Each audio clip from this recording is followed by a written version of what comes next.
absolutely jaw-dropping. Okay, so I think this is a really interesting tee-up from Dr. Sen and Dr. Shuba, who clearly have a surgical perspective. And now we're going to hear a different perspective, perhaps a complementary perspective, perhaps an alternative perspective, from Dr. Alonso-Basanta, who is one of the leading radiation oncologists who treats chordoma at Penn. She's a professor of radiation oncology at Penn and the vice chair of the Department of Radiation Oncology there, which was one of the first proton centers here in the United States. So she's going to talk about her experience and, importantly, also about some advances, some exciting advances that are happening in the world of radiation. So, Dr. Alonso-Basanta.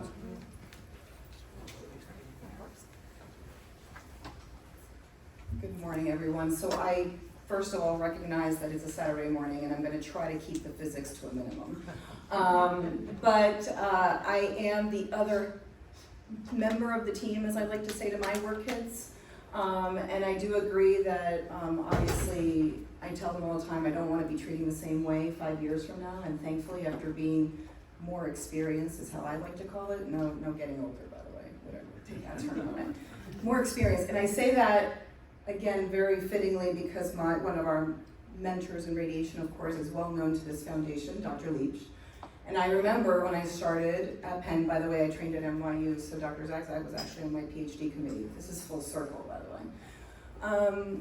I started at Penn, and someone came for an opinion and said, I did 2 hours with this person, and said, well, you know, the person up in Boston has 20 years experience.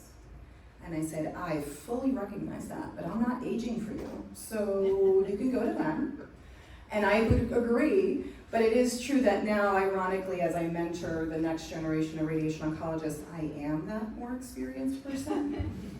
It's a very tough pill to swallow sometimes, but no, also very grateful as well. So I will recognize I'm gonna run through some of the things I tell my work kids. To be honest, this is not gonna be so much specific on Chordoma, but more specific on what do I do for a living? I will tell you 90% of my family still doesn't understand what a radiation oncologist is.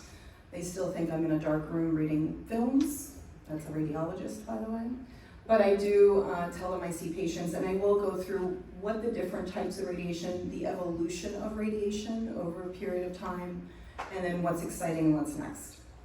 I should have brought my glasses. This is the history, and for those, I'll fly through this, but if you think about it, the first X-ray was 1895, which is kind of crazy. If you've not seen the movie Radioactive about Marie Curie, I highly suggest it. As someone, it was on Prime Video at one point. She obviously won 2 Nobel Peace Prizes with her husband in regards to radiation, but the first patient ever treated with radiation was suggested by a medical student, and it was a breast cancer patient. So again, I tell our students all the time, you have an impact as early on as your first day. And then the evolution, we had to wait 50 years to be able to treat anything that was deep in the body. Anytime we wanted to get radiation in, we had to have a surgical approach to be able to do that. So what is radiation? I'm not going to go through this, but we're sticking more towards that right end of the spectrum here, past the visible light. And so you can see past that. That's where the therapeutic part of radiation is. For all the women in the room, you can see where the UV light is for all your gel manicures, just an FYI on that. But that's where radiation lives. You can also see where cell phones are on the other end of that spectrum. But we had to go through this evolution of radiation, and most radiation early on was actually naturally made. We still mine this, we still use this. It's radioactivity that we actually have to implant close to whatever we need to treat. And like I said, it wasn't until we actually had more man-made options to be able to treat deeper tumors that included the generation of linear accelerators, which is what creates photons or X-rays, as well as the higher particle things that we think about, the protons, the carbon, the neutrons, and so we have to think about that. What radiation is not is your HVAC system in your house. It does do heat, but in a different way. Everyone thinks radiation is heating things up. Not exactly, there's other tools to do that. It's not the same as being outside and getting a sunburn, although some of the consequences of radiation translate to that. And so we have to think about, what it's actually doing. The amount of heat that's actually done from radiation is actually quite small. The way it works, however, one of the way it works, is that it affects the DNA, what that cell has and how it can divide. And so what we try to do is trigger that DNA as the cell is dividing, and then it forms a cascade in many different ways, which again, I recognize as a Saturday morning, we'll keep this to a minimum. But what we're trying to do is that DNA damage will cause that downstream effect of either death, of just, I'm in so much shock, I don't know what I'm doing right now, I don't have the tools I need to divide, what do I do? Or it will trigger it to just, something's happening in the world, you know, those people in your life that say, here's all the excitement, I'm going this way. And so it can, you know, decide to go off in the sunset. And so these are the things, and we use it with faster growing cells or cells that we treat because they're actively dividing and that DNA is more exposed. But what do we try to do in radiation? This is what we call the therapeutic window, the therapeutic gain, right? The goal is we want to be able to treat, we want to be effective in our treatment to the tumor, but have very little side effects, right? We want to be on that lower end of the curve. Ideally, what we want is to be very effective, but we still want that lower end of the curve for their side effects, right? I always say everything comes with a bit of a price. The surgeons talk about that all the time. Their price is very immediate. My price happens months, years down the line, right? That's part of the challenge. And so we want to be able to move that curve as much as possible. What is the side effects? And all of you, if you've had a family yourselves gone through treatment, and hopefully your radiation oncologist described this, I talk about two buckets. What happens during treatment? These are the side effects that are pretty common but temporary. These are usually the things that are happening in the rapidly dividing cells, things that reproduce all the time. So these are very extreme examples, not chordoma examples, but just to give an example, you know, you burn the roof of your mouth having that slice of pizza, that pain goes away in 2 days. Why is that? Because those cells are constantly dividing, repairing, etc. That's what happens in that radiation world, whether it's on the skin, inside your mouth, in the lining of your bladder, and your airways, and your esophagus. The late bucket, the long-term bucket, and I agree with everyone, I follow my patients for life, or at least until I retire, and then I'm handing them off to somebody else. But yes, we do follow because we want to see these late effects. This is the part that we spend so much time worrying about. These are usually on the slower growing side. And so what does this affect? Because usually they're very rare, but if they occur, can be permanent. The most important, of course, is the spinal cord, and I will say, thankfully, knock on wood, I have not had a spinal cord injury, but it is a potential. And so this is a patient, of course, that's had treatment and had an effect on that spinal cord, and 18 months later, you can see that the caliber of that spinal cord is quite small. But this can also happen in the lung, and in our paraspinal chordomas, I see this quite a bit. I know where the radiation was. I can tell if that patient was treated to that rectangle, for example, about 6 months later or so, 8 months, you can start to see the changes in that lung. Is that lung functional? Not so much. You've got a lot of reserve around, but that part of the lung has been affected. Where do I fit into all of this? And I say this quite a bit. You have to pretty much be part of the team. You have to be part of seeing the optimal way a surgeon manages this, and I always tell them, give me as much room as possible, please. Please give me a lot of room. We want to involve the medical oncologist, the neuro-oncologist. We have them at the table. Yes, I usually tell my patients, we don't need them in the upfront setting, but gosh, I can't wait for the day that we do, right? That we would change the paradigms of what we do and we have the conversation. And then I'm in there somewhere a lot. And having the conversations even before any of you have surgery is key. It's big. We give that perspective across the board.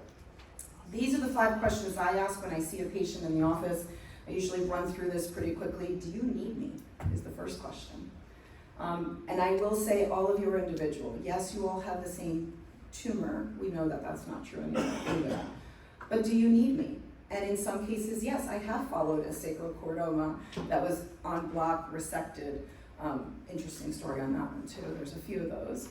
But then there's others where I'm like, you know what? They've tried. They've done surgery 3 times. It keeps coming back. I think it's time, right? They've sent you because they think it's time. What is the goal of radiation? That is a big one. right? What is our, the thought is we're treating this to get optimal cure, yes. But sometimes we use radiation for all these other reasons as well. I'm doing it because we just want to control this area. You've got other things going on, that's okay, we'll do it for that. Sometimes I'm doing it to help with your symptom, whether that's pain, whether that's a new neurologic symptom. And sometimes that last category is now the newer phrase that I get my residents to say is, we're not talking about palliation, we're talking about durable palliation, meaning we're not just giving you something so that you feel better in 2 days, we're giving you something so that we control things and you feel better for much longer than that, months, years. So things that we think about. What volume do I have to treat? This is the harder part. Everyone's a little different. Usually I tell my patients, I wanna treat what I see on the scan, I wanna treat where this could be, and this goes in line with, I need to know what the surgeon's job is. One of the things I didn't realize when I got into this field, how much I need to know about surgery, medical oncology. They know a lot about what we do, maybe not as much, but I do need to know what approach did they take, where were they? That's important for me because I need to cover that microscopically.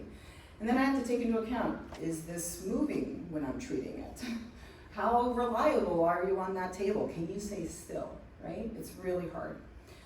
The other is, what's the planned dose? And that is varying and changing as time goes on based on trials, based on literature.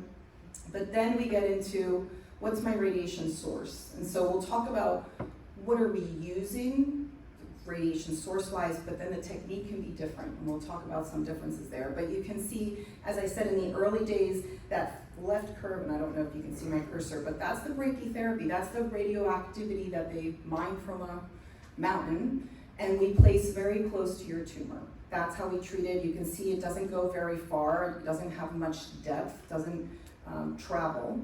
And then there's all the other modalities to think about, right? So once we were able to create that man-made machine that we can treat more things more at depth, you saw that regular x-rays, whether they're low energy or high energy, deposit their dose, then they've got to get out. I usually tell everybody, it's got a tail. It goes into the body, it's got to come out. It has to get out the other way.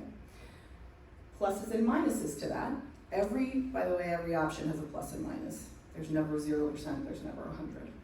And then, of course, the evolution of using proton evolution. And I say that because in the old days, proton was really just used for research purposes, right? We started thinking about how to use it in patients a few decades after they were using it for other things. And the biologic difference there, physical difference there, is that the radiation comes in, where you tell it to stop, it stops without that tail. Pros and cons to that as well. As you know, tumors are not little tiny 1 millimeter dots. Sometimes they are. They're much longer. So we have to stack a lot of those proton beams together to be able to treat a tumor. That has consequences too. It might mean there's more dose going into the body, not so much on the after end, but that's important. So now that we know the sources, what are the techniques? So let's go back to the beginning. This is how we treated. A little bit before my time. This is a regular x-ray. This was before CT. So we're talking 1960s. CT came around 1970s, MRIs around the same time. If I wanted to treat a patient with whole brain, that was my field. It treated everything that was in between that left side. I had a field coming in left, a left field coming in right. Wherever you see red, that was dose. Could I shape the dose? Not too much. Didn't really, the system wouldn't know where to see it. So we had to think more creatively. As CT and as MRI came around, we now could draw things. I say it all the time, my predecessors had crayons. They used to draw on regular x-ray films, that was it, that was their field. We do CT, it takes me a little bit longer to plan your cases now than it did back then. But we do that evolution where we can draw the target and draw where it could be, as well as draw all your normal structures. In addition, I talk about technology. If any of you have children, grandchildren, nieces, nephews, get them into engineering. We need all the help we can get in the radiation side. That evolution continues to change. I can do what I do because of them. And so we partner, but very much so, with our vendors to move the field forward in this sense. So now we could have this in the middle of the machine, and as the beam is on, we could modulate that beam. I could block what I wanted to block as the treatment was happening. So what does that mean? We could be a little bit better in shaping our radiation, but it comes, remember, pros and cons, comes with a consequence. You see that blue-green in the picture? That's the low-dose radiation. It's gotta go somewhere. Remember, it goes in, it has to go out. The other thing we had to be sure of is, were you getting that when you were on that table? So the technology changed in that now I could get a mini CAT scan. While you're on the table getting your treatment, make sure you line up. That was important too. And so a lot of these things, the computer looks great, we have a beautiful plan, but is it deliverable? Did it actually make a difference? In regards to proton, to cover, where does this fit in? How did we capitalize on that? A lot of it really was founded through the treatment of chordomas. Back in the day, we couldn't get the dose we needed to get to treat chordomas with the techniques we had. The only technique that could really do it was protons.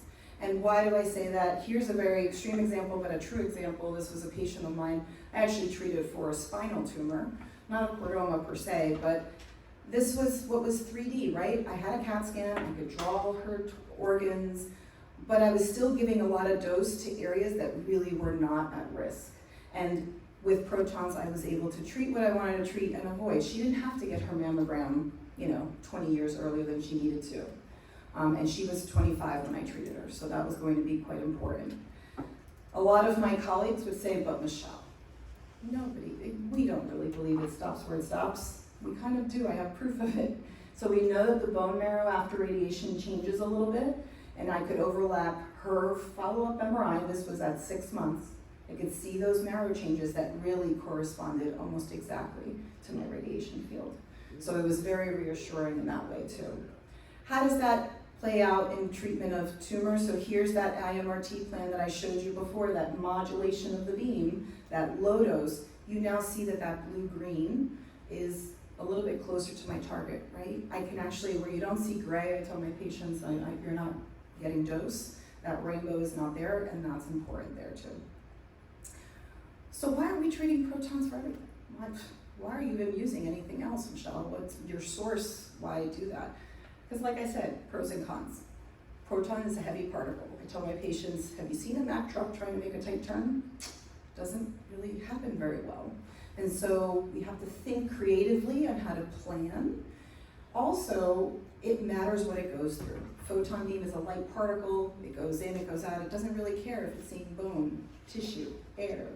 Doesn't matter. The proton does. And it has to know that. So if anything's going to change in that plan, we're constantly keeping an eye on it. So not every patient has one option. I tell my patients the luxury of my job, why I left New York and family. To go to Penn was because I had options. I could treat with what I had to manage your tumor. So you have the easy cases. This is an all proton case of a chordoma, super, what I call easy, the easy ones for me. Able to treat what I need to treat, come in from the sides, avoid most of the brain. The not so easy, these are two examples of not so easy, not great surgeries or aborted surgeries because the patients didn't do well. The other option in all of this is the patient deciding what they want as well, by the way, which goes to the patient report of what they want. And then the multi-site, this was a woman that had both a basal skull and a cervical chordoma, had surgery for both, I treated simultaneously. She's now out 12 years and with grandkids running around, right? And so this is what we end up doing as well. And then this is what I call the impossible.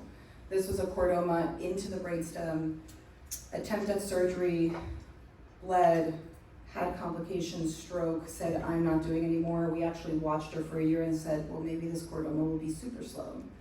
And it wasn't. At 2.5 years, I had to treat her.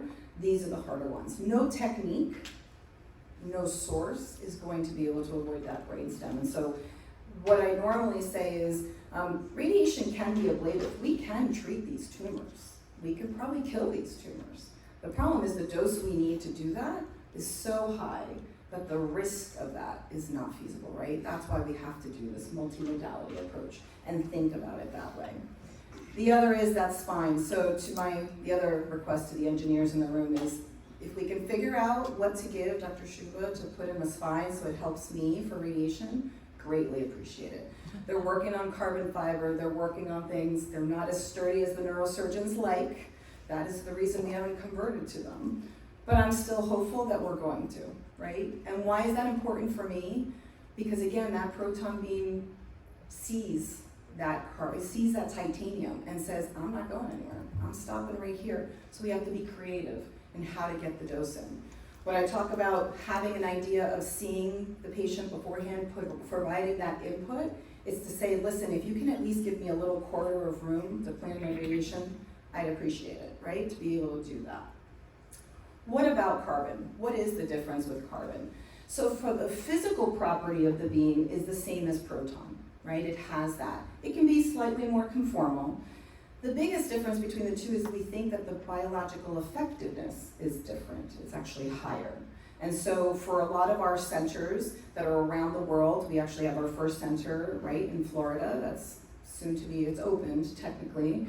They do have a trial that they're enrolling, but this is the use of heavy ions or carbon therapy. Very expensive, as protons were and still are, to put into place. And eventually, we'll hopefully get a little bit cheaper to really look at it, but these are the things that we're looking at next. So we've talked about sources. Let's talk about a technique, which is stereotactic radiosurgery that you may have heard about. And what we do is take very high doses of radiation. Instead of doing low dose every day over 6 to 8 weeks, we now do very high dose in a very short period of time, either in one treatment or up to 5. Technique matters, and there's lots of different machines. This is the Darth Vader version, the original version of stereotactic radiosurgery that was mostly in brain. It has come a long way. This is the icon now. You can see the arm there. They actually incorporated cone beam CT, that little mini CAT scan we talked about at the beginning. But there's other providers, a CyberKnife, an Edge. All of these machines are able to deliver that high dose. So what does that mean? Here's an example of trigeminal neuralgia. It's to kind of give the perspective of where the dose is going. We treat very high doses to a nerve, right, to help manage pain, essentially. And so everyone says, well, how much is that low dose? That is the low dose I was showing you on the other fields. And even when we take into account, how much radiation you get across getting on your plane, the cosmic rays you get from being on a plane across the Atlantic, it is very, very low. So it's very, very focused treatment. We use it for a variety of things. This is a physician, actually, breast cancer patient, and I'm showing this because there was a whole debate as to whether this was chordoma. And to Dr. Shuba and Dr. Sun's point, I also can see it from a mile away and say that's not chordoma, but they went through their process. They actually took tissue, and it wasn't a pituitary tumor, it wasn't chordoma, but it was actually her breast cancer. And she came with me to sign her letter of resignation with her. And I said, why would you do that? She goes, well, I'm going to get whole brain, I'm not going to be able to work. And I said, I don't think so. We did stereotactic radiosurgery for her. I treated her in 5 treatments. This is her scan 6 years later. She's still practicing. So again, these are the things. She didn't stop her practice. I didn't affect her overall. I tell everyone I'm not going to affect what normal experience does, by the way, just in case that is clear. But I am trying to get you to think about, as our panel said this morning, think about all the everyday things that everyone else thinks about, right?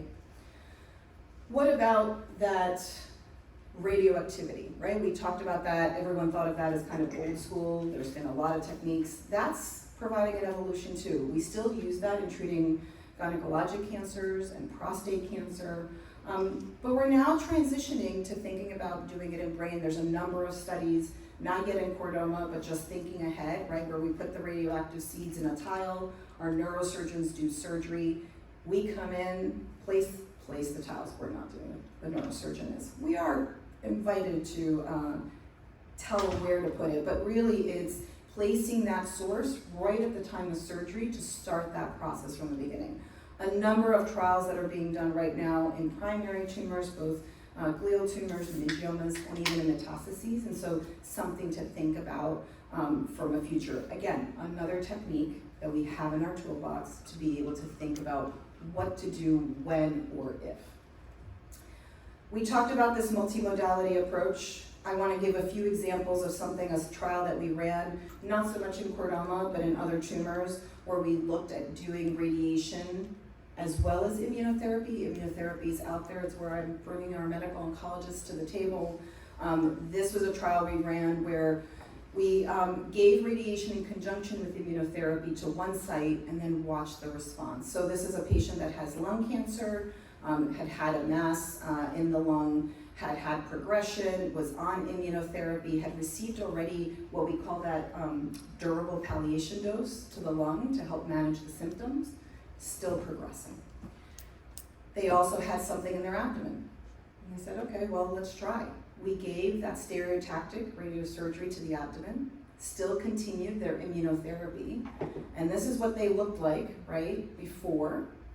We gave the radiation, this is what they looked like after. So the site in the abdomen responded, but so did their lung, right? And so that's promising. Here's a melanoma case, same thing, thinking about, okay, you've got multiple sites of disease, immunotherapy, chemotherapy, not necessarily working. We decided to treat that groin node, again, stereotactic technique. That was given in 1 fraction, so big punch-up dose in 1 fraction. And what you can see, this was before, he had a lymph node in his leg, and that was the response after. So things that we can think about, I almost want to take a lot of our older studies and redo them, in a sense, with the newer techniques, the newer biology that we know, and say, can we get better? So the question I get a lot, and I think it's mentioned to everyone, is what are our options and when and how do we decide? I honestly can't tell you that. It depends on each one of you, to be honest. When you come in, it is, where is this? How close is it to critical structures? How am I, what technique potentially could be an option for them? Have we thought about surgery? A lot of patients will come to me for proton therapy, and I tell them, okay, we gotta take a step back. I gotta bring this to my team, because as mentioned before, if you've been to a place where they've done 1 or 2, it's very different and been told, you know what, we can't do surgery again, we can't do this again. It's a little different. Our team can, sees a few more. They might be more adept at maybe managing that recurrence. So we have to think about that. From my perspective, it's usually the discussion of, okay, what are the consequences of this versus the consequences of radiation, right? Because I usually say everything's pros and cons. Anything I do might come with a price. It may not be an immediate price, it may be a later price, and as I tell everyone, radiation's the gift that keeps on giving. It could be 20 years out, 30 years out. These are the things. We have an entire survivorship clinic that we've started because we have patients that are living long enough, and we want to say, we have to think about, we will think about those long-term effects. Your primary care may have forgotten you even had radiation in your 20s, right? And so that's what we have to think about. Here's the future. This is what I'm most excited about. I always say if there's something that's going to replace what I do for a living, I'm all for it. I've got other goals and wants in life. I'm ready to retire. But what is flash radiation? Really more to the forefront. Compared to conventional or standard radiation, the dose rate is very different. It's very high dose given in a really short period of time. We're talking seconds. It's given in a shorter period of time. You're not talking about weeks of treatment. You're talking about maybe a week, sometimes done in 1 treatment.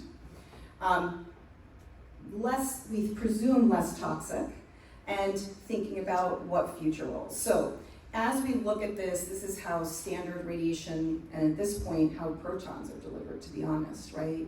We have, it goes ahead, each spot will treat a certain area. We can see that, we do a low dose every day, over those 7 weeks, etc.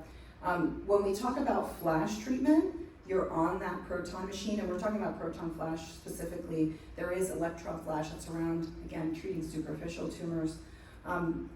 This is it.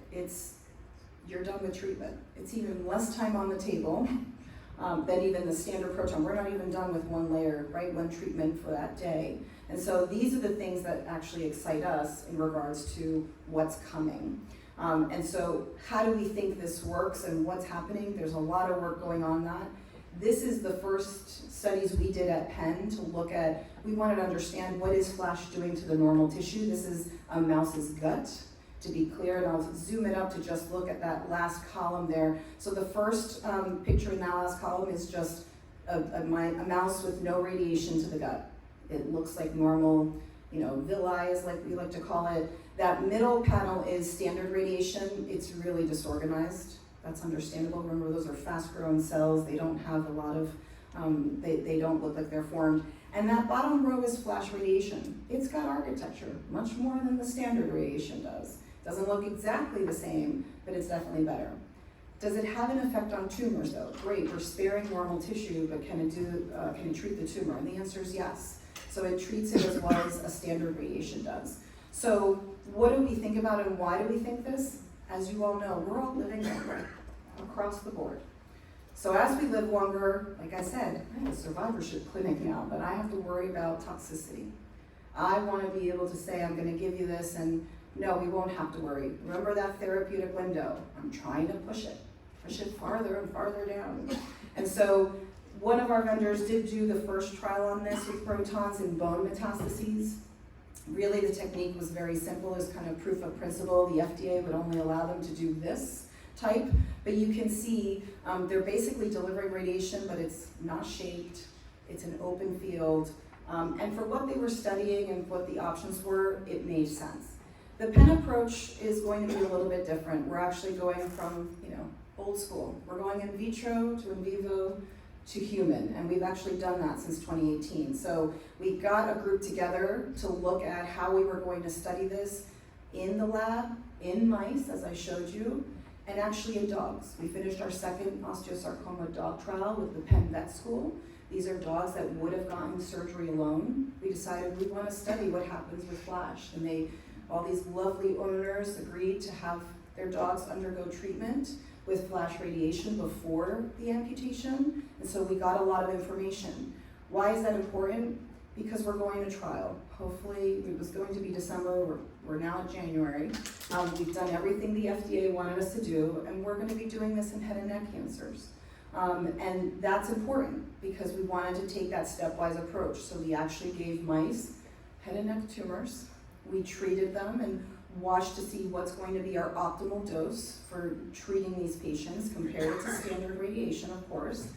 And did it make a difference in the normal tissue? Remember that normal tissue? We actually looked at the saliva of these mice, and actually very similar to not giving radiation at all. So we're even preserving saliva, which is important in head and neck cancer. So we've published on our osteosarcoma. We're actually publishing on we looked at this in primary brain tumors. We're getting to a theme here so that we can get to our first patient clinical trial with a lot of collaborators, as you can see. But what's next then in that regard? So if you look right now, there's 9 open trials that involve radiation. With all the techniques that we just talked about, or the sources I should say. There's some on carbon, there's some on proton, there's some on stereotactic. Some are using AI, to Dr. Shuba's point. And then more importantly, some looking at the biomarkers. I still think there's a lot in chordoma we haven't figured out yet. I send all of my chordomas for that as much molecular testing as possible. My most disappointment is when it comes back nothing.